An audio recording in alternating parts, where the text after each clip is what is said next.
Hello everyone! In this video we're going to learn about how we can use top-down design to break large problems into more manageable parts, and how variables can be used to store values and execute our code with specific data. So let's get started. We've learned how to use functions and for loops to make our code easier to read and understand. But sometimes we are being asked to solve problems that are so large we don't know where to start. Some of the challenges we are given may require us to do many different things. That's when top-down design is going to be really useful. So what is top-down design?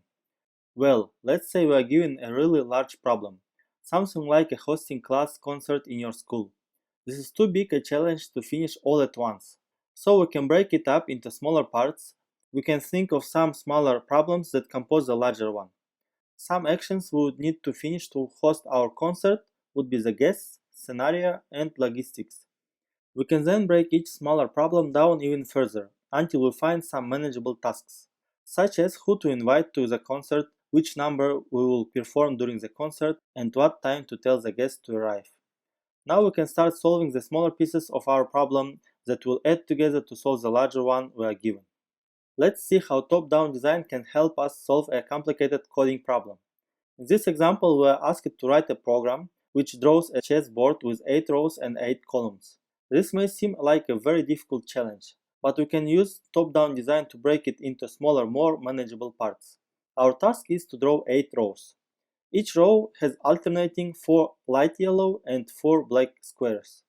A smaller problem that will help us to solve the larger one is to draw one row of 8 squares. An even smaller problem is to just draw one square. With this in mind, let's write some pseudocode to help us plan our program. The first thing we want to do is have our turtle move to the starting position in the bottom left corner. Then we want our turtle to draw a square. In the previous lesson we wrote a square function, so we may use it. In order to draw the whole row of squares, our turtle is going to need to move forward after drawing each square. Let's not forget about alternating light yellow and black squares. And then repeat this whole process 4 times. Once the turtle is drawn one row, we need it to move back to the top of the next row. Next, we must draw one more line, but with a light yellow square in the beginning. In order to finish our challenge, we need to repeat this whole process 4 times. Now that we have our pseudocode, we can start writing code to solve each part of the process. The first thing we want to teach our turtle to do is to draw one of our squares. Since we know that we are going to repeating this, let's go ahead and make a function called square. We have already written code that will draw a square filled in with a specific color. So this isn't a hard problem for us. We will tell our turtle to draw a black square and then move forward for the length of our square. That wasn't a hard problem to solve. Then we will draw a light yellow square and go forward for the length of our square one more time. Next, we want to take the 2 squares that our turtle drew and draw 4 of them in a row. But this won't trick us either, because we know how to use loops. We can just initialize our loop before our turtle starts drawing the square, and fill in 4 for the amount of times to repeat. You will also notice that we can change the name of the function to draw what row, because we are now drawing all 8 squares. Now we will define a draw even row function that will start drawing the line with a light yellow square. All we need to do is just swap colors of our squares. Another smaller problem we can solve is moving our turtle from its endpoint after drawing the squares to the top of the next row, where it needs to start drawing 8 more squares. We can write a function to solve this problem. Our turtle ended at the right side of the canvas after drawing the last square. It also ended facing right. To get it to the top of the square row, we need it to turn left, so the turtle is facing up, and then go forward 50 pixels, because that's the length of the square. After it gets to the top, I will have our turtle turn right for 90 degrees, so it's facing right, then move it backward 400 pixels to get to the left side of the canvas. We have written all our functions. Now we need to move our turtle to the starting position, so let's write pen up and then set position. But what position we need to set our turtle so it can start drawing the first row? Well, we know we are at the center of the canvas, and we want to draw 8 squares in a row. It means we must set Y position to the length of this one square multiplied by 4 which will give us 200 pixels. The same logic used to calculate x position. Now we need to call our functions, so I'm going to write draw an odd row and then move up a row. Now let's draw an even row and then move up again. Now in order to finish the challenge, we need our turtle to repeat these tasks 4 times. So let's add a loop right before she draws squares.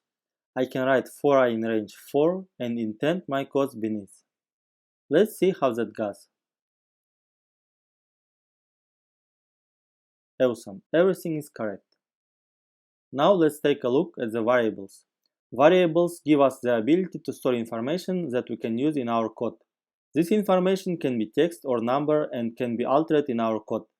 Variables can be used to control different turtle commands, such as how far it goes or what color its trail is.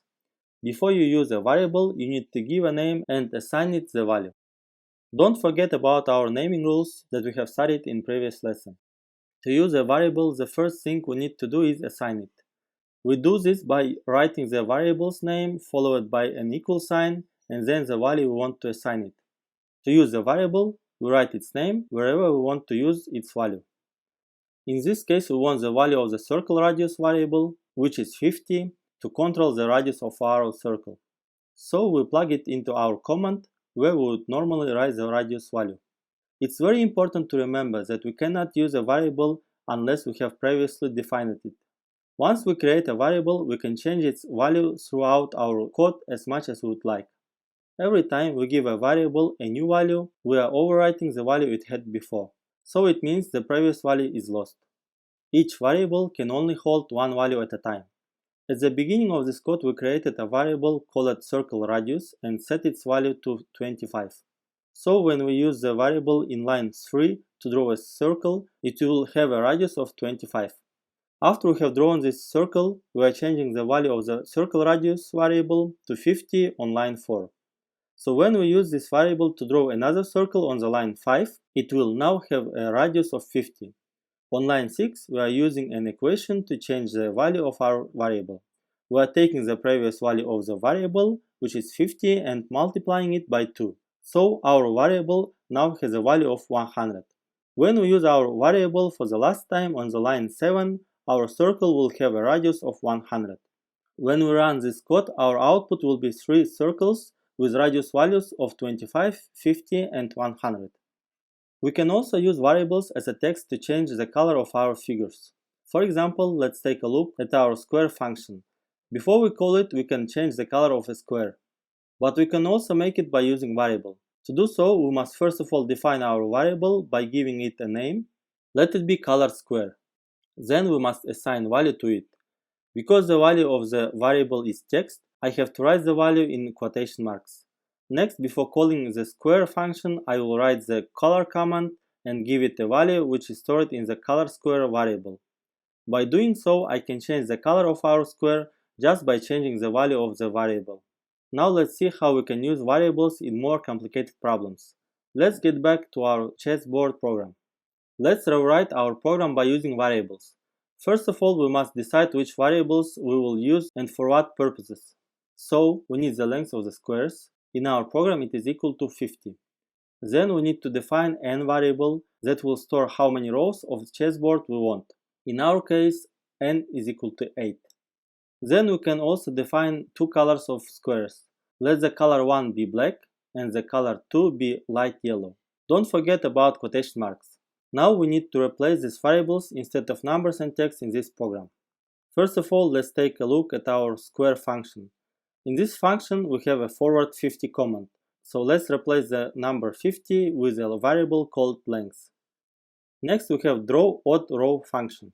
Here, we will replace the black word in quotation marks with color 1 variable and the light yellow word with color 2 variable, and forward 50 to forward length. Like you notice, these actions are all in the loop. So how many times must our loop be completed to make sure that our program works correctly? In one iteration, our loop draws 2 squares. In one row, we have n squares. So it means that to draw one row of squares, we must repeat that code n divided by 2 times. Let's implement the same logic to our draw even row function.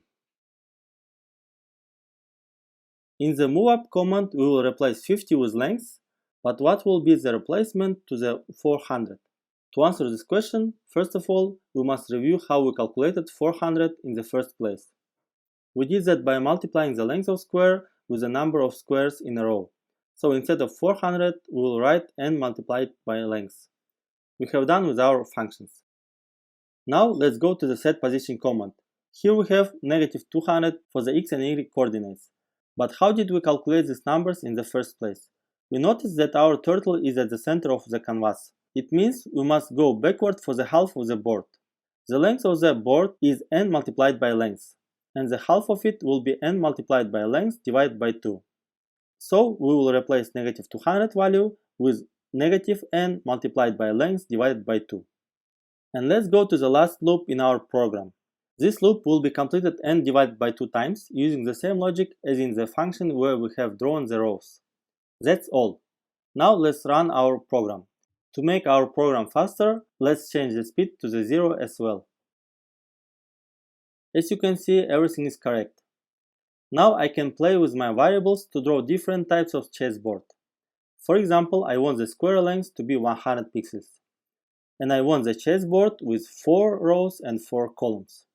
And also I want the first color to be yellow and the second color to be brown. Let's see the result.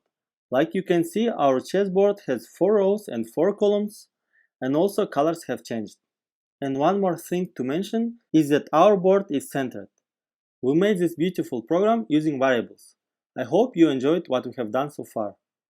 In this lesson we have learned how to use top-down design to break large problems into smaller parts so they are easier to solve. We also learned how to assign and use variables. Refer to the example we went through to help you use variables to solve some turtle challenges of your own. See you next lesson.